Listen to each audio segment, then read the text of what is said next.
साथियों, मोदी जब फिर आएगा तो इनकी भ्रष्टाचार की दुकानें पूरी तरह बंद हो जाएगी। One of the biggest platforms on which Prime Minister Narendra Modi was elected to power in 2014 was anti-corruption. In speech after speech, election campaign after election campaign, this was his promise: a corruption-free India. He and the BJP were projected as crusaders against corruption. On April 12th, Santhosh Patil, a small-time contractor and BJP worker in Karnataka, died by suicide. In a message he allegedly sent to his friends prior to his death, Santosh named this man, senior BJP leader and Karnataka Minister for Rural Development and Panchayat Raj, KS Eshwarappa, as directly responsible for his death. A few days before he died, Santosh had told the News Minute that when the BJP came to power in Karnataka in 2019, he rejoiced. But he later felt cheated that his own people asked 40%, yes, 40% commission to build a road. Santosh had written to the Prime Minister's office a few weeks before he died. But Santosh's death is only the tip of the iceberg. The Karnataka State Contractors Association has been for months now alleging that government officials, MLAs and ministers have been harassing them to pay bribes.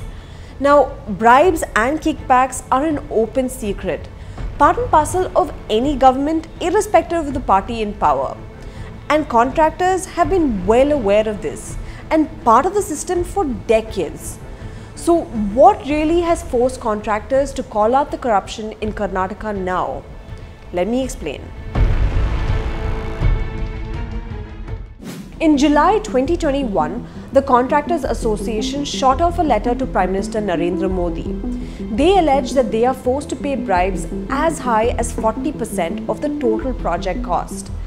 In their letter, the contractors broke down just how this commission system works. A bribe of 5% is first paid to the minister under whom the contract project falls. They allege that this amount is paid even before the tender is awarded and the work order issued. So, although in theory it is the lowest bidder that gets the contract, in practice it is the highest briber that bags the tender. In addition, contractors allege that some Lok Sabha MPs insist on a 2% commission even before the project begins. Next comes local elected representatives at the district and taluk level, who demand bribes depending on the nature of work. 5% of its buildings, 10% on road works. In effect, the contractor allegedly pays anywhere between 25% to 30% in kickbacks to different officials and elected representatives even before the work actually commences.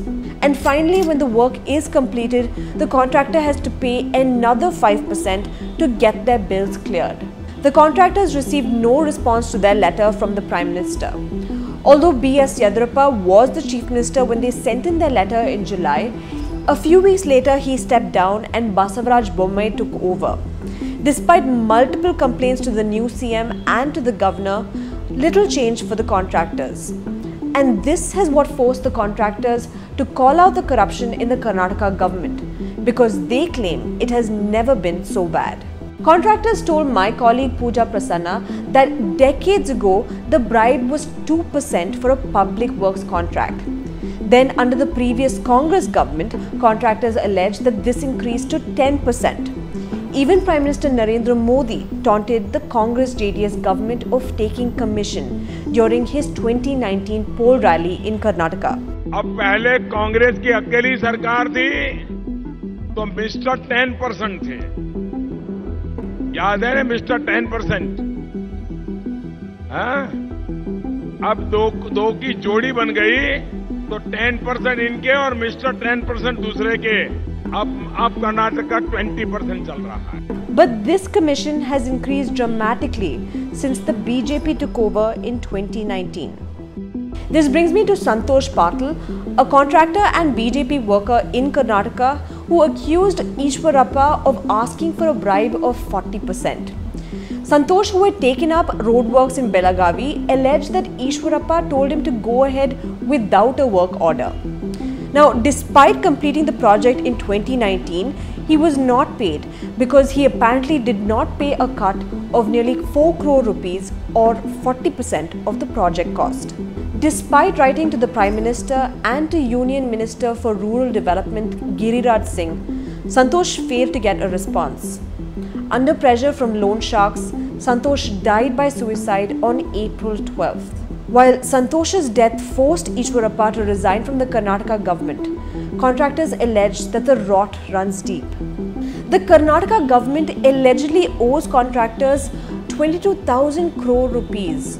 While these pending dues are from all departments of the Karnataka government, as of November 2021, 10,000 crore rupees are just from 3 departments: Public Works, Irrigation and the BBMP. But it's not just contractors.